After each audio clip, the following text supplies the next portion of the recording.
समाजों के लोग आए हैं। अधिकांश लोग राजस्थान की पृष्ठभूमि के हैं, तेलंगाना आंध्र के बहुत से लोग हैं। जिस काम को लेकर आज इकट्ठा हुए हैं, उस काम को हम लोगों को मिलकर संपन्न करना है और ये प्रेरणा लेनी है इतिहास से। ये संकल्प लेना है भविष्य के लिए कि हमारा आपसी जो भाईचारा है, प्रेम है, एकजुटता है, मोहब्बत है, उसे बरकरार रखना है।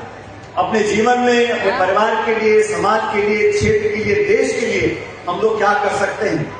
हमारे बच्चों को हम शिक्षा दें, संस्कार दें, देशभक्ति की भावना उत्पन्न करें।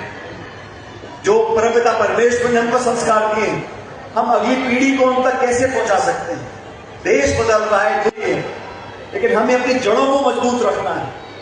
आज का कार्यक्रम विचारधाराओं से, पृष्ठभूमि से, राजनीतिक सोच से एक ऊपर उठकर कार्यक्रम था। इसलिए जब आप भाषण दे रहे थे, मैंने आपको टोका।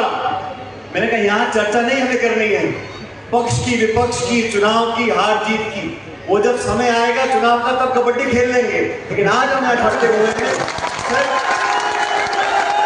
अपनी भावनाओं को लेकर। और हम सब लोग जो राजनीति में काम करते हैं, हमें अलग अलग मौके मिलते हैं। बहुत से साथी कुछ हरियाणा से हैं, कुछ मध्य प्रदेश से हैं, गुजरात से, उत्तर प्रदेश से हैं, अथवा उत्तर प्रदेश से हैं। अपने अपने क्षेत्र, अपने अपने राज्य में, अपने अपने दलों में हम सब लोग काम कर रहे हैं। कि मैं ऐसा मानता हूं, जो व्यक्ति एक राजनीतिक कार्यकर्ता है, उसकी सबसे बड़ी जिम्मेदारी यह है कि अपने आप को अपने देश प्रदेश में समर्पित रखें। हमारे देश में जो भावना आज है, उसको मजबूत रखें। अखंड भारत हो, सुरक्षित भारत हो, एक अग्रसर वाला भारत हो। और इस देश में 27 तो सरकारी भाषाएं हैं, नाना प्रकार की संस्कृतियां हैं, वेशभूषा है, खाना पीना है, रहना सहना है। दुनिया में एक दूसरा धारा नहीं है। इस भावना को पिरो के रखना है। इसीलिए मेरा आप सबसे आग्रह है, हम जहां पर भी रहें, कोई व्यवसाय करें। आज इस मंच पर समाज सेवी बैठे हैं, कुछ उद्योगपति बैठे हैं, कुछ राजनेता बैठे हैं। हम सब अपना अपना कर्तव्य निभा रहे हैं, लेकिन हमारा लक्ष्य होना चाहिए कि हमारी आने वाली पीढ़ी और मजबूत हो, अच्छे संस्कारों को मिले और संपन्न वो हो, एक दूसरे पर विश्वास की भावना पैदा हो। ये हम सबकी सामूहिक जिम्मेदारी है। देश कब बढ़ेगा? जब समाज बढ़ेगा। चारों धर्म के लोग, 36 कौम के लोग आपस में विश्वास रखें कि भारत में जो क्षमता है वो इस देश की आबादी से बनती है। इसलिए आप लोगों ने जो कार्यक्रम किया है, मुझे आने का अवसर दिया, मैं आपका बहुत आभारी हूँ। यहाँ देवी नंदन जी बैठे हैं। काका जी, आपके नाम पे सबको न्योता दे रहा हूँ। आप में से जितने लोग यहाँ पर हैं, कभी भी नाथद्वारा जाए राजसमंद में, तो काका जी के होटल पे आपको चाय नाश्ता फ्री बनाएंगे। देवी नंदन जी बहुत पुरानी हमारे समाज से कार्यकर्ता है, राजस्थान से। कभी राजसमंद जाए, नाथद्वारा दर्शन करने हो, तो इनके यहाँ का बहुत बढ़िया ये मिठाई और चावल चाय बढ़िया बना के रखते हैं। हम एक दूसरे से मिलते रहें, एक दूसरे की मदद करें। अभी कार्यक्रम में आने से पहले मुझे बता रहे थे कि क्षेत्र में, इस इलाके में अगर कुछ ऐसे काम हैं जो आप करवाना चाहते हैं अपनी समिति के माध्यम से या व्यक्तिगत तौर पर या सामाजिक रूप में, आप लोग हमें बताएं। यहाँ पे प्रशासन से, सरकार से बात कर जो भी योगदान हम लोग दिलवा सकते हैं, पूरी कोशिश करेंगे उसको दिलवाने के लिए। और इतनी बड़ी तादाद में आप लोग इकट्ठे हुए, ये इस बात को दिखलाता है कि अब नौजवान पीढ़ी में वो जागरूकता आ गई। और जागरूकता बहुत जरूरी है, समझने की सही क्या है, गलत क्या है। आजकल सब लोग मोबाइल देखते रहते हैं, उसमें 100 तरह की खबरें आती हैं। व्हाट्सएप खोल के लोग अपना चर्चाएं करते हैं। लेकिन ये जानकारी होनी बहुत जरूरी है कि सही रास्ता क्या है, गलत रास्ता क्या है। कौन लोगों को जोड़ने का काम कर रहा है, कौन लोगों को तोड़ने का काम कर रहा है। अगर आपस में फूट रहेगी, समाज में तनाव रहेगा, धर्म, जाति, भाषा, इनके आधार पर हम विभाजित होते रहेंगे, तो ये देश, प्रदेश और समाज के लिए अच्छे संकेत नहीं है।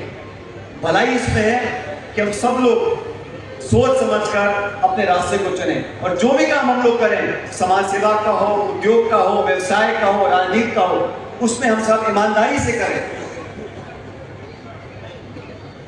ईमानदारी, निष्ठा, श्रद्धा भाव और एक दूसरे के प्रति सम्मान, इन बातों को अगर हम अपने सीने में रखेंगे तो मैं समझता हूँ हमारा बहुत भविष्य बेहतर हो सकता है। और मैं फिर कहना चाहता हूँ, जो आने वाली पीढ़ी है इनको अच्छी शिक्षा हम लोग दें। समाज में बहुत सारी बुराइयां हैं, कुछ ऐसी कुरीतियां हैं जिसको हमको खुल के विरोध भी करना चाहिए। ये सब संस्कार हमें आने वाले बच्चों को देना चाहिए। इतनी दूर आप लोगों ने मुझे यहाँ पर आने का न्योता दिया और मेरे मंदिर को देखा। बहुत खूबसूरत मंदिर का निर्माण यहाँ पर हुआ है और पीढ़ियों तक, सदियों तक इस मंदिर से यहाँ से प्रकाश फैलेगा। और आज का जो कार्यक्रम किया आप सब लोगों ने, और इसका श्रेय मैं आप सभी लोगों को देना चाहता हूँ, और विशेष रूप से लोगों को जिन्होंने अपना समय निकालकर इस कार्यक्रम के प्रति अपने आप को समर्पित रखा और हर तरह से इस कार्यक्रम को कामयाब बनाने की आपने कोशिश की। मैं विशेष रूप से आपका धन्यवाद देना चाहता हूं। और आज के इस पुण्य के काम को हम संपन्न करेंगे, इसकी खुशबू पूरे प्रदेश और देश में फैलेगी और आप सब लोगों का भविष्य बेहतर होगा। मैं परमपिता परमेश्वर से कामना करता हूं कि आप लोग हमेशा मुस्कुराते रहो, फलो फूलो, आगे बढ़ो। ईश्वर आपको बहुत तरक्की दे, आपके बच्चों पर आशीर्वाद रखे और आपका स्नेह और आशीर्वाद इसी प्रकार बना रहे। बहुत बहुत धन्यवाद। राम राम साहब। अभी रुकिए आगे अभी भी नहीं है, करवाया जाएगा, सम्मान होगा। देखिए स्टेज के ऊपर न्यूसेंस मत फैलाइए, रुक जाइए। अब हम लोगों के सम्मान की कड़ी में जो हमारे यहाँ पर विशिष्ट जो शख्सियत समाजों के लोग आए, अधिकांश लोग राजस्थान की पृष्ठभूमि के हैं, तेलंगाना आंध्र के बहुत से लोग हैं। जिस काम को लेकर इकट्ठा हुए हैं उस काम को हम लोगों को मिलकर संपन्न करना है और ये प्रेरणा लेनी है इतिहास से। ये संकल्प लेना है भविष्य के लिए कि हमारा आपसी जो भाईचारा है, प्रेम है, एकजुटता है, मोहब्बत है, उसे बरकरार रखना है। अपने जीवन में, अपने परिवार के लिए, समाज के लिए, क्षेत्र के लिए, देश के लिए हम लोग क्या कर सकते हैं।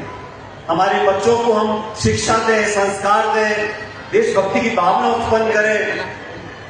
जो परमपिता परमेश्वर ने हमको संस्कार दिए, हम अगली पीढ़ी को उन तक कैसे पहुंचा सकते हैं।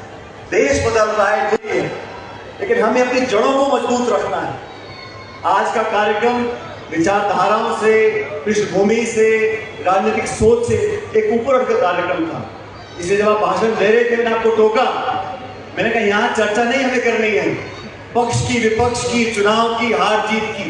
वो जब समय आएगा चुनाव का तब कबड्डी खेल लेंगे, लेकिन आज हम इकट्ठे हुए हैं भावनाओं को लेकर। और हम सब लोग जो राजनीति में काम करते हैं हमें अलग अलग मौके मिलते हैं। बहुत से साथी कुछ हरियाणा से हैं, कुछ मध्य प्रदेश से हैं, गुजरात से, उत्तर प्रदेश से हैं, अथवा उत्तर प्रदेश से हैं। अपने अपने क्षेत्र, अपने अपने राज्य में, अपने अपने दलों में हम सब लोग काम कर रहे हैं। कि मैं ऐसा मानता हूं जो व्यक्ति एक राजनीतिक कार्यकर्ता है उसकी सबसे बड़ी जिम्मेदारी ये है कि अपने आप को अपने देश प्रदेश में समर्पित रखें। हमारे देश में जो भावना आज है उसको मजबूत रखें। अखंड भारत हो, सुरक्षित भारत हो, एक अग्रसर वाला भारत हो। और इस देश में 27 तो सरकारी भाषाएं हैं, नाना प्रकार की संस्कृतियां हैं, वेशभूषा है, खाना पीना है, रहना सहना है। दुनिया में एक दूसरा धारा नहीं है। इस भावना को पिरो के रखना है। इसीलिए मेरा आप सबसे आग्रह है, हम जहां पर भी रहें, कोई व्यवसाय करें। आज इस मंच पर समाज सेवी बैठे हैं, कुछ उद्योगपति बैठे हैं, कुछ राजनेता बैठे हैं। हम सब अपना अपना कर्तव्य निभा रहे हैं, लेकिन हमारा लक्ष्य होना चाहिए कि हमारी आने वाली पीढ़ी और मजबूत हो, अच्छे संस्कारों को मिले और संपन्न वो हो, एक दूसरे पर विश्वास की भावना पैदा हो। ये हम सबकी सामूहिक जिम्मेदारी है। देश कब बढ़ेगा? जब समाज बढ़ेगा। चारों धर्म के लोग, 36 कौम के लोग आपस में विश्वास रखें कि भारत में जो क्षमता है वो इस देश की आबादी से बनती है। इसलिए आप लोगों ने जो कार्यक्रम किया है, मुझे आने का अवसर दिया, मैं आपका बहुत आभारी हूँ। यहाँ देवी नंदन जी बैठे हैं। काका जी, आपके नाम पे सबको न्योता दे रहा हूँ। आप में से जितने लोग यहाँ पर हैं, कभी भी नाथद्वारा जाए राजसभा में तो काका जी के होटल पे आपको चाय नाश्ता फ्री बनाएंगे। देवी नंदन जी बहुत पुरानी हमारे समाज से कार्यकर्ता है राजस्थान से। कभी राजसमंद जाए, नाथद्वारा दर्शन करने हो तो इनके यहाँ का बहुत बढ़िया ये मिठाई और चावल चाय बढ़िया बना के रखते हैं। हम एक दूसरे से मिलते रहें, एक दूसरे की मदद करें। अभी कार्यक्रम में आने से पहले मुझे बता रहे थे कि क्षेत्र में, इस इलाके में अगर कुछ ऐसे काम हैं जो आप करवाना चाहते हैं आपकी समिति के माध्यम से या व्यक्तिगत तौर पे या सामाजिक रूप में, आप लोग हमें बताएं। यहाँ पे प्रशासन से, सरकार से बात कर जो भी योगदान हम लोग दिलवा सकते हैं पूरी कोशिश करेंगे उसको दिलवाने के लिए। और इतनी बड़ी तादाद में आप लोग इकट्ठे हुए ये इस बात को दिखलाता है कि अब नौजवान पीढ़ी में वो जागरूकता आ गई और जागरूकता बहुत जरूरी है, समझने की सही क्या है गलत क्या है। आजकल हम सब लोग मोबाइल देखते रहते हैं, उसमें 100 तरह की खबरें आती हैं, व्हाट्सएप खोल के लोग अपना चर्चाएं करते हैं, लेकिन ये जानकारी होनी बहुत जरूरी है कि सही रास्ता क्या है, गलत रास्ता क्या है, कौन लोगों को जोड़ने का काम कर रहा है, कौन लोगों को तोड़ने का काम कर रहा है। अगर आपस में फूट रहेगी, समाज में तनाव रहेगा, धर्म, जाति, भाषा इनके आधार पर हम विभाजित होते रहेंगे तो ये देश, प्रदेश और समाज के लिए अच्छे संकेत नहीं है। भलाई इसमें है कि हम सब लोग सोच समझकर अपने रास्ते को चुनें और जो भी काम हम लोग करें, समाज सेवा का हो, उद्योग का हो, व्यवसाय का हो, राजनीति का हो, उसमें हम सब ईमानदारी से करें। ईमानदारी, निष्ठा, श्रद्धा भाव और एक दूसरे के प्रति सम्मान, इन बातों को अगर हम अपने सीने में रखेंगे तो मैं समझता हूँ हमारा बहुत भविष्य बेहतर हो सकता है। और मैं फिर कहना चाहता हूँ जो आने वाली पीढ़ी है इनको अच्छी शिक्षा हम लोग दें। समाज में बहुत सारी बुराइयां हैं, कुछ ऐसी कुरीतियां हैं जिसको हमको खुल के विरोध भी करना चाहिए। ये सब संस्कार हमें आने वाले बच्चों को देना चाहिए। इतनी दूर आप लोगों ने मुझे यहाँ पर आने का न्योता दिया और मेरे मंदिर को देखा, बहुत खूबसूरत मंदिर का निर्माण यहाँ पर हुआ है और पीढ़ियों तक, सदियों तक इस मंदिर से यहाँ से प्रकाश फैलेगा। और आज का जो कार्यक्रम किया आप सब लोगों ने, और इसका श्रेय मैं आप सभी लोगों को देना चाहता हूँ और विशेष रूप से लोगों को जिन्होंने अपना समय निकालकर इस कार्यक्रम के प्रति अपने आप को समर्पित रखा और हर तरह से इस कार्यक्रम को कामयाब बनाने की आपने बड़ी कोशिश की। मैं विशेष रूप से आपका धन्यवाद देना चाहता हूं और आज के इस पुण्य के काम को हम संपन्न करेंगे, इसकी खुशबू पूरे प्रदेश और देश में फैलेगी और आप सब लोगों का भविष्य बेहतर होगा। मैं परमपिता परमेश्वर से कामना करता हूं कि आप लोग हमेशा मुस्कुराते रहो, फलो फूलो, आगे बढ़ो।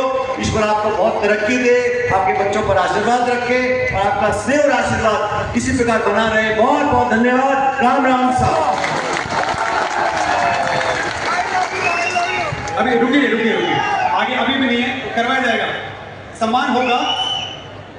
देखिए स्टेज के ऊपर न्यूसेंस मत फैलाइए, रुक जाइए। अब हम लोगों के सम्मान की कड़ी में जो हमारे यहाँ पर विशिष्ट जो शख्सियत